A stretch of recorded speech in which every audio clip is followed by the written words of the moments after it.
नमस्कार दोस्तों, मैं हूं केबी। तो आज की इस वीडियो में हम 6 दिसंबर 2022 को एसएससी सीजीएल के दूसरे शिफ्ट का जो एग्ज़ाम हो चुका है, इसमें पूछे गए जीके जीएस और करंट अफेयर्स के प्रश्नों को डिस्कस करेंगे। तो पूरा वीडियो बहुत ही ध्यान से देखिएगा। इस वीडियो की जो पीडीएफ फाइल है वह आपको टेलीग्राम चैनल केवी गुरुजी या kvguruji.in के ऊपर मिल जाएगी। तो वहाँ से आप इसके पीडीएफ को डाउनलोड कर सकते हैं। तो चलिए अब इस वीडियो की हम शुरुआत करते हैं। पहला प्रश्न पूछा गया कि मार्च 2022 में अमित शाह जी के द्वारा त्रिपुरा की महिलाओं को सरकारी नौकरियों में कितने प्रतिशत आरक्षण देने की घोषणा की गई। तो आपको ये ध्यान रखना है कि गृह मंत्री अमित शाह जी के द्वारा मार्च में ये घोषणा की गई थी और इसके अंतर्गत जो भी वहाँ की महिलाएं हैं उनको सरकारी नौकरियों में 33% आरक्षण दिया जाएगा। और आपको ये भी ध्यान रखना है कि त्रिपुरा की गवर्नमेंट के द्वारा policy for empowerment of women को भी लॉन्च किया गया था। अगला प्रश्न पूछा गया कि चोलों के द्वारा मंदिर को दान की गई भूमि को क्या कहा जाता है। तो ध्यान रखिएगा, इसे हम लोग कहते हैं देवदान या फिर इसे हम लोग तिरुनमदुक्कनी के नाम से भी जानते हैं। किस नाम से? देवदान या फिर तिरुनमदुक्कनी के नाम से भी जानते हैं। और आप सभी को ये पता होना चाहिए कि चोला साम्राज्य की स्थापना विजयालय के द्वारा सबसे पहली बार किया गया था। अगला प्रश्न पूछा गया कि पुडुचेरी के वर्तमान मुख्यमंत्री कौन है। तो सिंपल सा प्रश्न है, पुडुचेरी आपका वह केंद्र शासित प्रदेश है जहां पर आपको विधानसभा देखने को मिलेगी और यहाँ के वर्तमान मुख्यमंत्री हैं, नाम इनका है एन रंगास्वामी। क्या नाम है? एन रंगास्वामी इनका नाम है। बाकी अगर हम लोग पुडुचेरी के उपराज्यपाल की बात करते हैं तो इस पद पर वर्तमान में है तमिलसाई सुंदरराजन।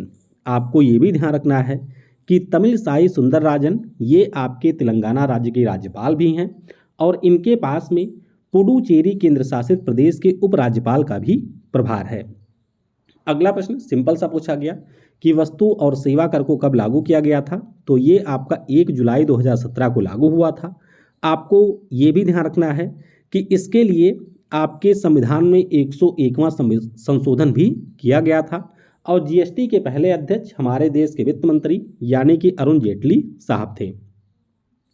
अगला प्रश्न पूछा गया कि बैसाखी का जो त्यौहार है ये किस माह में मनाया जाता है। तो जब हम लोगों ने उस दिन डिस्कस किया था गुरु गोविंद सिंह जी के बारे में, तब हम लोगों ने बात की थी कि बैसाखी का जो त्यौहार होता है ये सिख धर्म का एक नया वर्ष होता है और ये आपके अप्रैल माह में मनाया जाता है। सामान्य तौर पर 13 या 14 अप्रैल के दिन ये त्यौहार मनाया जाता है और मैंने आपको ये भी बताया था कि उसी समय हमारे भारत के अलग अलग राज्यों में आपको बहुत सारे त्यौहार देखने को मिलेंगे, जैसे कि पुथांडु तमिलनाडु का नया साल है, जैसे कि विशु आपके केरल का नया साल है, पोइला बैसाख आपके पश्चिम बंगाल का नया साल है, बिहू आपके असम का है। उसी प्रकार से बैसाखी का जो त्यौहार है ये हमारे सिख धर्म का नया साल होता है। अगला प्रश्न पूछा गया कि वर्ष 2022 में किस गायक को पद्मश्री पुरस्कार से सम्मानित किया गया।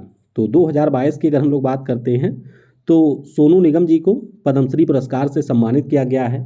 2022 की अगर हम लोग बात करते हैं तो टोटल हमारे 4 ऐसे व्यक्ति हैं जिनको पद्म विभूषण दिया गया, 17 व्यक्तियों को इस साल पद्म भूषण दिया गया और टोटल 107 व्यक्तियों को पद्म श्री पुरस्कार से सम्मानित इस साल किया गया है।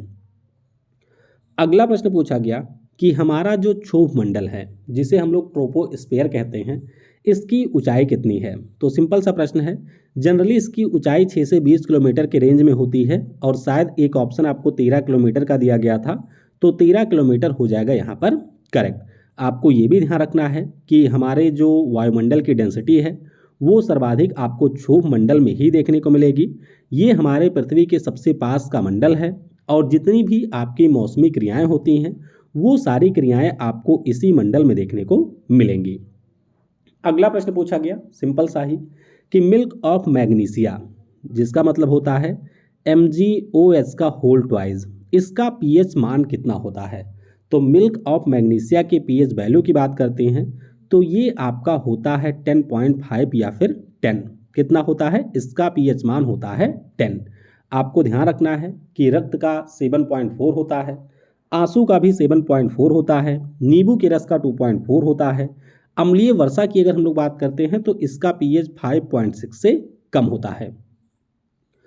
अगला प्रश्न पूछा गया कि रमना बालचंद्रन किस वाद्य यंत्र से संबंधित हैं। तो अगर हम लोग रमना बालचंद्रन की बात करते हैं तो ये प्रसिद्ध बीणा वादक थे। इसके अलावा ज्योति हेगड़े, असद अली खान, जिया मोयुद्दीन डगर, सुंदरम बालाचंद्रन, शायद इनका नाम था सुंदरम वाले का, तो चाहे हम लोग सुंदरम की बात करें या फिर रमन बालाचंद्रन की बात करें, ये दोनों हमारे भारत के प्रसिद्ध बीणा वादक रहे हैं। अगला प्रश्न पूछा गया कि रिसर्च एंड एनालिसिस विंग, जिसे आप लोग रा कहते हैं, इसके वर्तमान निदेशक कौन हैं। तो रिसर्च एंड एनालिसिस विंग की अगर हम लोग बात करते हैं तो सामंत गोयल साहब इसके वर्तमान में निदेशक है। इसी से जुड़ी हुई एक संस्था और है जिसका नाम आईबी है, जिसे हम लोग इंटेलिजेंस ब्यूरो के नाम से जानते हैं, और इसके निदेशक इसी साल अपॉइंट हुए हैं। नाम उनका है तपन कुमार डेका। तो दोनों में कंफ्यूज मत होइएगा।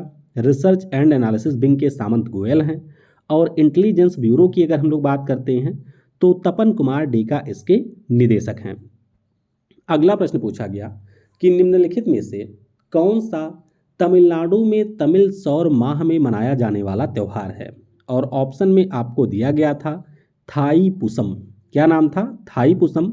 तो ये आपके तमिल सौर माह में मनाया जाने वाला एक त्यौहार है। आपको ये भी ध्यान रखना है, एक त्यौहार होता है जिसका नाम है थाई पुयम। क्या है? बस सा की जगह पर अगर या हो जाता है तो ये त्यौहार मनाया जाता है आपके केरल में। अब तमिलनाडु की बात हुई है तो इसके कई सारे फेमस त्यौहार परीक्षाओं में पूछे जाते हैं, जैसे कि पुथांडु नया साल हो गया, फ्लोट महोत्सव आपके मदुरई में होता है, जल्लीकट्टू, आदि पेरक्कू, पोंगल है, वल विल ओरी महोत्सव है जो कि पिछले साल सीजीएल में पूछा गया था, थाई पुसम है, कार्तिकई दीपम है। तो ये सारे हमारे तमिलनाडु में मनाए जाने वाले त्यौहार हैं। अगला प्रश्न सिंपल सा पूछा गया कि जो हमारे यहाँ पर केंद्रीय मंत्रिमंडल होता है इसका प्रमुख कौन है। तो इसका प्रमुख होता है देश का प्रधानमंत्री। कौन होता है? देश का प्रधानमंत्री होता है। और आपको ये भी ध्यान रखना है कि ये जो केंद्रीय मंत्रिमंडल है इसकी नियुक्ति राष्ट्रपति महोदय के द्वारा प्रधानमंत्री के रिकमेंडेशन के बाद किया जाता है। अगला प्रश्न पूछा गया कि केंद्रीय सतर्कता आयोग यानी कि जो चीफ सेंट्रल विजिलेंस कमीशन है उसके वर्तमान में प्रमुख कौन हैं। तो इसके जो वर्तमान प्रमुख हैं, नाम उनका है सुरेश एन पटेल। क्या नाम है? सुरेश एन पटेल इनका नाम है। सीबीसी हमारे देश की एक बहुत ही महत्वपूर्ण संस्था है, तो इसके बारे में ध्यान रखिएगा कि 11 फरवरी 1964 को इसकी स्थापना हुई थी हमारे देश में करप्शन को रोकने के लिए। और ये जो आपकी बॉडी है इसकी स्थापना के संथानम कमेटी की रिकमेंडेशन के बाद हुआ था। तो ये भी पूछा जाता है कि संथानम कमेटी के रिकमेंडेशन के बाद में 11 फरवरी 1964 को केंद्रीय सतर्कता आयोग की स्थापना किया गया था। अगला प्रश्न पूछा गया कि किस वर्ष भारत में राष्ट्रमंडल खेलों का आयोजन किया गया था। सिंपल सा प्रश्न है, इसी से जुड़ा हुआ घोटाला भी है, CWG घोटाला। तो इसका आयोजन हुआ था वर्ष 2010 में।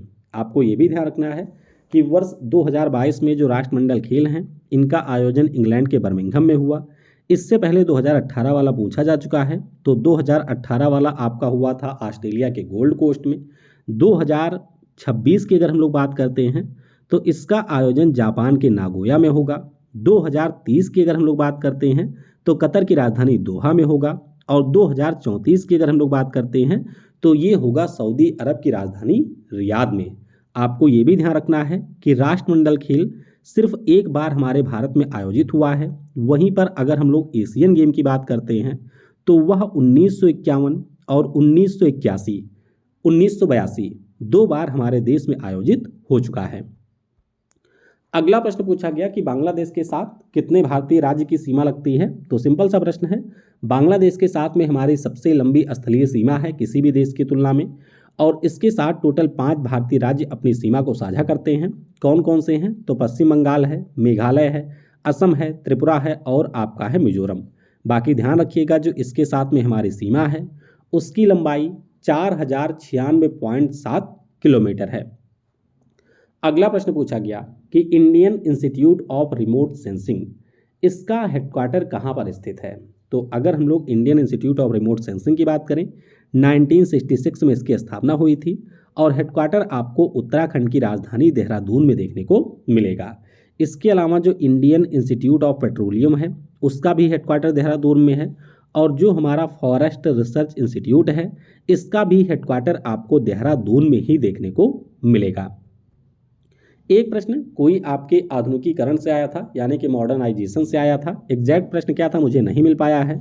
एक प्रश्न आपका कोई और आया था रोगों के मिलान से, ये वाला प्रश्न भी मुझको नहीं मिल पाया है। तो अगर आप में से किसी को पता है तो नीचे कमेंट में आप इन प्रश्नों को बता सकते हैं, जिससे इसकी PDF में उन्हें इंक्लूड कर दिया जाए। तो वीडियो को समय देने के लिए आप सभी को बहुत बहुत धन्यवाद। Thanks for watching. जय हिंद, जय भारत, और सबसे ज़रूरी, पढ़ेगा भारत तो बढ़ेगा भारत।